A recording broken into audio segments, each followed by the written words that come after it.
plant tag said full sun, and your hydrangea burnt to a crisp anyway. I'm the Hydrangea Daddy, and in this video, I'm going to teach you how to interpret the plant tag on your hydrangea. Up first is the hardiness, sometimes referred to as the growing or USDA zone.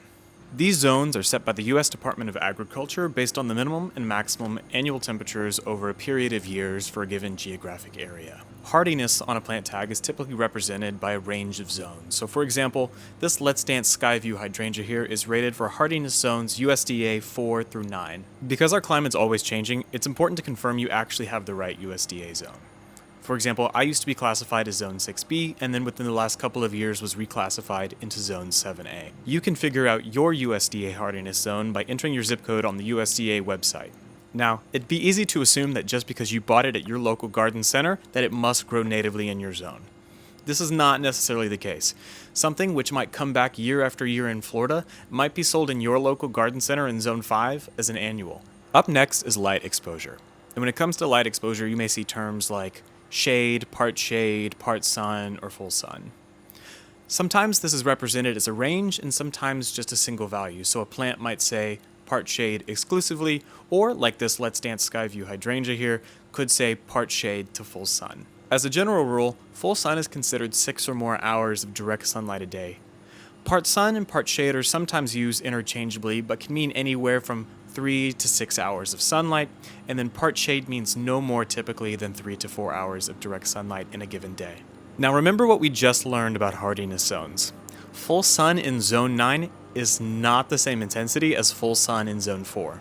So in cases like this hydrangea, which need part shade to full sun in Zones 4 through 9, if I'm in Zone 9, I'm going to err closer to that part shade. If I'm in Zone 4, I'm going to go closer to full sun. Lastly, we have size and spacing. Spacing is rather simple to understand, and in many ways is simply a suggestion.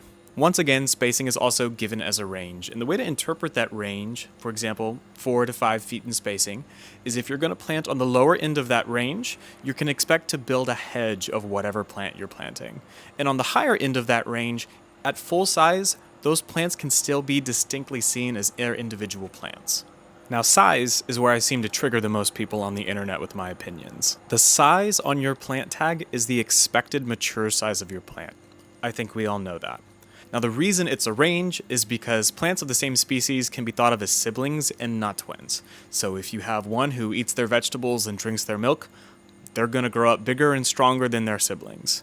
And the same thing applies to plants if they're given the right amount of fertilizer, right amount of sunlight, and right amount of water. So if you have a bed that's only 2 to 3 feet deep, for the love of all that is good and holy, do not plant a limelight hydrangea which is going to grow 6 to 8 feet tall and wide.